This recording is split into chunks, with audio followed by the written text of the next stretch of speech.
Russell. Chair. London Waste Mountain.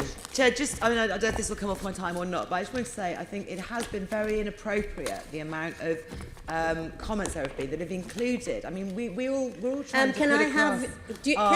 Can you? no. To use the word no, vote, Assembly Member Berry, please listen to the answer to your question and then do a follow-up. Can I have an answer to Assembly Member to this question? Thank you, Chair. Assembly My Member environment strategy clearly states our ambition to make London a zero-waste city, with no biodegradable or recyclable waste being sent to landfill by 2026, which has been recognised by C40 as being at the forefront of megacities. In London, responsibility for waste management lies with boroughs. So last year, I required every borough to produce a reduction and recycling plan. We have received drafts from all boroughs and officers who've been working to ensure they're more ambitious in looking at how to help Londoners only use what they need and reuse where they can. Food waste and single-use packaging like coffee cups and plastic bottles make up 30% of London's municipal waste. Since March 2018, I've been working to reduce single-use plastic waste by installing drinking water fountains across London and promoting the Refill London programme. We've already installed 28 drinking fountains in partnership with ZSL, and I'm now working with Thames Water to install over 100 more by April 2020. 31 of these are already available for use. The number of refill points across London has increased from 200 to over 3,500, where cafes, restaurants, etc. have signed up to offer free water refills to members of the public to encourage them to reduce their waste.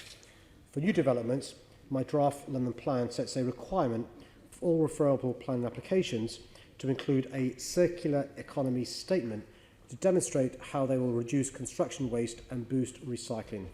We're working through the London Waste and Recycling Board to promote waste reduction.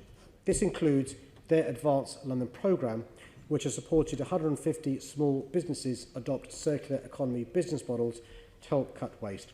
So far, this has resulted in 27 new products delivered to market and 40 new jobs created. However, waste reduction across all sectors will require action from government to create a robust policy framework to design out waste and boost resource efficiency. I've lobbied for government to take a more circular economy approach and supported the banning of single-use plastics such as drinking straws, as well as the proposed introduction of enhanced producer responsibility and deposit return schemes.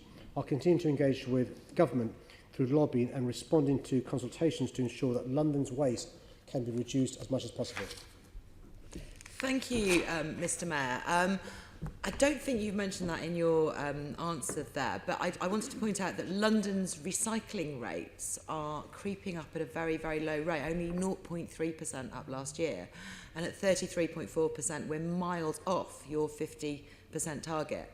My colleague Caroline Russell, who's not here today, recently asked all councils if they could recycle 7 common household items, including black plastic food containers, Tetra Paks, aluminium foil, crisp packets, old pens, bike tyres and plastic buckets, and the responses varied hugely from councils who couldn't recycle any of these to those who could recycle 3 or 4 at most.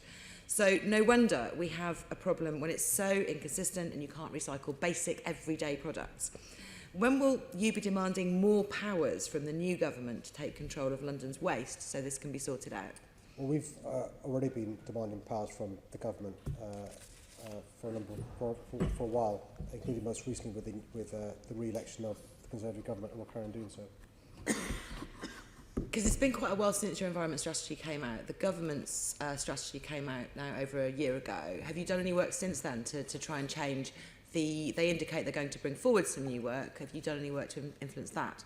Yeah, you'll be aware of the new environment bill government has talked about. And so we'll continue to lobby the government to make sure we get more powers and more resources to address this really important issue. Okay, and so I want to move on. Because not only are we bad at recycling and not meeting our targets there, we're also burning almost 60% of the waste we produced.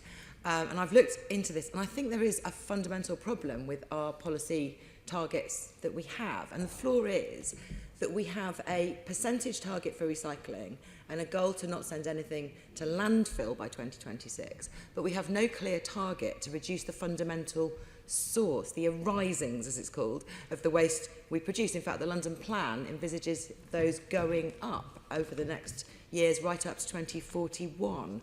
So, Mr. Mayor, it's true, isn't it? We don't have an actual London-wide waste reduction target. And why don't we have one? What's true is that we've got nowhere near the powers and resources we need. What's needed is more support to councils to address the fact that so few of their waste is recycled, but also to give us more powers to work with councils.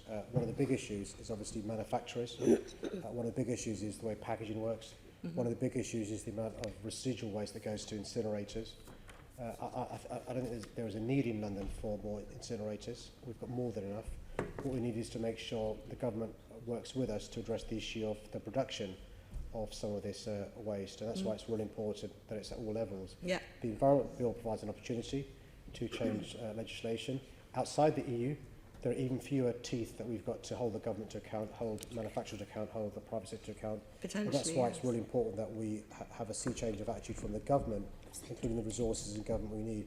We can produce policy and targets all day long without support from the government and without the resources and levers we have. It won't make a difference on the ground. Well, I think a target is needed to underpin a lot of things we can influence at our London level. So, for example, without a target to reduce waste, things like repair cafes, support for repairing businesses, support for reuse, policies that might reduce demolition in building, for example, all of those are kind of nice to haves without the waste production target, reduction of waste production target to underpin them. What I was getting to before, we could set our own target if we wanted to. what I was getting to before you asked your further question was what's key is to make sure there are the means to the end. So the target is the end. We've got no powers or resources for the means. And that's why it's really important to recognise where support is needed. So the councils, some of them we speak to, want to do the right thing. I'll give you simple examples. I'm specifically asking about whether or not you should set a target, not what you can do to achieve it, because I think what I'm responding it is important to have that target. Otherwise, we are setting ourselves effectively a target to burn, not to reduce waste. Let me give you an example, a practical example of the problems of not having the means to bring about change or the resources. We have a recycling target of 50%. We want to reduce waste to as much as we can from previous levels. The target is there. We're nowhere near meeting the recycling targets. You mentioned the 0.3% increase in London. There is a target for recycling. Well, I'm trying to keep you on the topic of my question because I'm trying to get to a very fundamental point here, and you seem to be just giving. Well, I want to give you an example. It's not a good way to answer a question that's really about the fundamentals of how we create targets for London and achieve things that are very important. At the moment, we seem to be working against reduction and leading towards more incineration, given that we're not improving our recycling rates. It's really difficult. Okay, the Greens are out of time. He's not, he's definitely can I not then answered the move question. on to Assembly?